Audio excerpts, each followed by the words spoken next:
Next up, a question of etiquette. Most of us wouldn't think twice about slipping a piece of cake into a napkin for later at a wedding.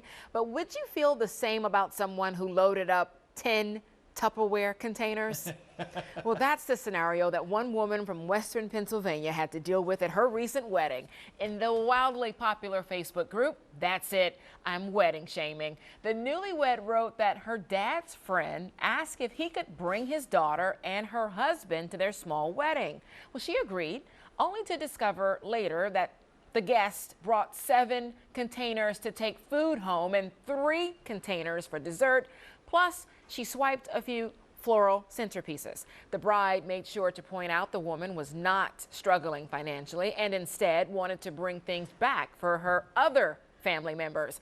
Though most comments were of the outraged variety, some maintained that it just wasn't a big deal, saying any additional food would have been wasted anyways.